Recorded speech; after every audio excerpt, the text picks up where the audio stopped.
Olá, queridos alunos, olá, internautas. Eu me chamo Daniel Gomes, eu sou professor de História do CPV. Eu vou comentar com vocês um pouquinho as questões 3 e 4 da prova A do segundo dia da FUVEST para o ano de 2013, né? Vestibular para o ingresso no ano de 2013 na USP. Então veja só, a primeira das questões que a gente vai comentar, nós temos aqui um poema de Camões, né? Um poema todo mundo conhece, dos Lusíadas. E aí eu já paro para apontar o que foi uma característica, tem sido uma característica fundamental dessa prova, que é justamente a interdisciplinaridade. Na minha visão, como professor, eu acho que ela tem sido feita de uma forma adequada, né? Sem deixar de trabalhar aquilo que a gente enfatiza em história e fazendo as interconexões, no caso, com literatura. Lembrando que foi feito isso em anos anteriores e que a ligação de história com literatura talvez seja aí uma característica da prova da FUVEST, aí tem sido e tem se acentuado, né, conforme os anos. Então veja só, o que o aluno deveria saber. Primeira questão, a primeira coisa na alternativa A é um tema que vocês trabalham mais nas aulas de literatura. Ele pedia para você citar aquilo que você visse no texto do Camões, que fosse uma característica típica da poesia épica, né? Então você ia colocar, por exemplo, a questão da pátria, né? A questão do louvor a Portugal como uma coisa típica dos poemas épicos. Você podia colocar também, isso está bastante claro no poema, as referências à mitologia clássica, né? Que no caso das musas, como você viu no texto, dois elementos aí típicos da poesia épica. Como elementos atípicos, e aí é algo fundamental aqui para a nossa questão, o tom melancólico, no qual Camões coloca este trecho dos Lusíadas. Veja, normalmente quando você pensa na poesia épica, você imediatamente pensa em poemas grandiloquentes, né? Em poemas fortes. E o tom deste poema é um tom melancólico, e esta é a característica atípica. Na B, você pedia para você fazer um exercício muito interessante, que é inserir este poema no seu contexto histórico. Você tinha que imediatamente lembrar que os Lusíadas está dentro do contexto da consolidação do Império Português, né? Este Império Português fundamentado no mercantilismo, né? O mercantilismo aí como um momento histórico fundamental, também chamado de capitalismo comercial, que é o momento justamente de transição do feudalismo para o capitalismo, e do Império Português como fundamentado neste mercantilismo. E o poema coloca, né, você tem esse tom de uma espécie de melancolia referente à decadência do espírito cruzadístico da expansão marítima, né?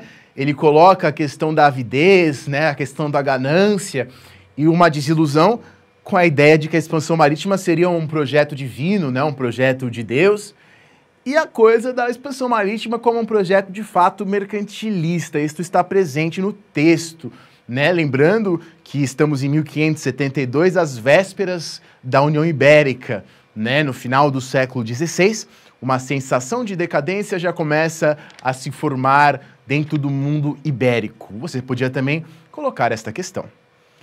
A outra questão que iremos resolver diz respeito às guerras napoleônicas. É uma questão que faria você pensar. Você tinha que pensar as guerras napoleônicas e os seus desdobramentos. Lembrando que os desdobramentos das guerras napoleônicas são gigantescos.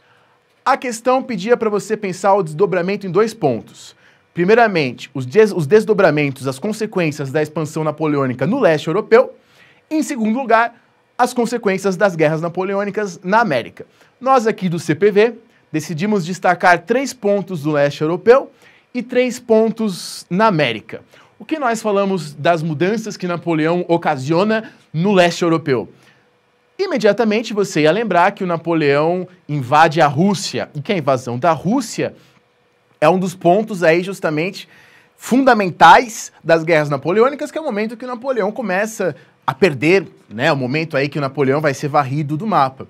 Você poderia lembrar que após a Guerra Napoleônica, o czarismo, né, o regime autocrata russo, sai fortalecido. A Rússia, geopoliticamente, sai da expansão napoleônica, sai da era napoleônica como uma potência, rivalizando inclusive com a Inglaterra, né? Sabemos, trabalhamos em aula, isso não é necessário para a questão, mas só para você lembrar, que a questão da Rússia como potência acaba na Guerra da Crimeia, né? A Guerra da Crimeia é o momento em que essa aspiração da Rússia como potência, que surge após as guerras napoleônicas, acaba. Né? Lembrando que a Rússia articula a Santa Aliança, né? A Santa Aliança, Rússia, Áustria e Prússia, essas três potências vão articular uma aliança militar para defender o antigo regime após as guerras napoleônicas. Isso você podia colocar também. Né? Os franceses chamavam os austríacos, a Prússia, a Áustria e a Rússia de as três potências bárbaras, né? Os três países bárbaros por defenderem o antigo regime. Então aí, pensando a Rússia, você poderia pensar também a Áustria como a Rússia. A Áustria é uma potência de antigo regime, sai das guerras napoleônicas com aspirações também de potência. Né? Você ia lembrar do Metternich como um dos grandes articuladores do Congresso de Viena.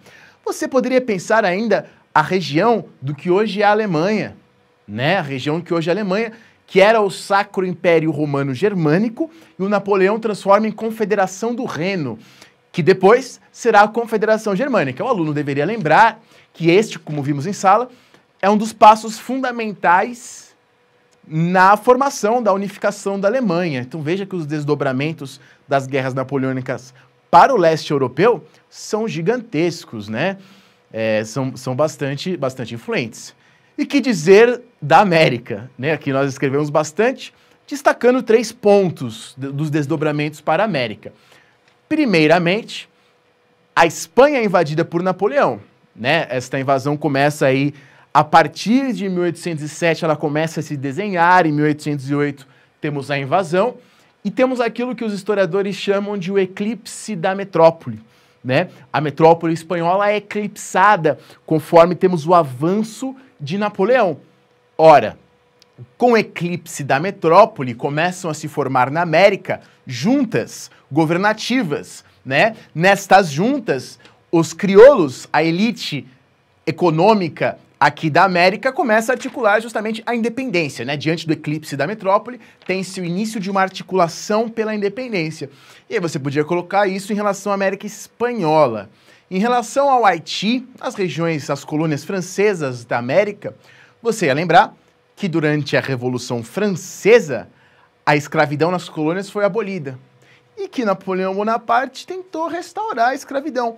Ora, a tentativa de restauração da escravidão por Napoleão Bonaparte é o que motiva as rebeliões escravas que geram inéditas, né, bastante fortes, bastante influentes, que gerarão aí o processo de independência do Haiti. Este é o segundo desdobramento. Um outro que mais detalhe, mais difícil de lembrar, mas que também é extremamente válido, é a tal da Segunda Guerra de Independência dos Estados Unidos. Né? Os Estados Unidos, num confronto com a Inglaterra, devido ao bloqueio continental, os Estados Unidos são prejudicados. Né? A Inglaterra tenta evitar que navios estadunidenses cheguem na Europa. A Inglaterra tinha também um conflito com os Estados Unidos a respeito do Canadá. E você deveria lembrar que a Inglaterra sai da Segunda Guerra de Independência dos Estados Unidos justamente para concentrar suas ações na Guerra Napoleônica. Né? A Inglaterra não valia a pena, né? Não era proveitoso lutar ao mesmo tempo com Napoleão e com os Estados Unidos. Então as invasões napoleônicas foram fundamentais também para a consolidação dos Estados Unidos aí como nação, como país independente. Então veja que as consequências são bastante amplas. Veja que é uma prova que faz você pensar, mas é uma prova que faz você pensar, mas que você deve ter também bastante conteúdo, né? Articulação de pensamento, de relações, de desdobramentos, o que na minha visão é o ideal, aí é uma coisa interessante, uma interessante forma de se cobrar o conhecimento histórico no vestibular. Tenho certeza que os alunos do CPV não tiveram nenhum problema, né? Vocês que estão assistindo, lembram que a gente trabalhou de todos esses conceitos históricos em sala de aula.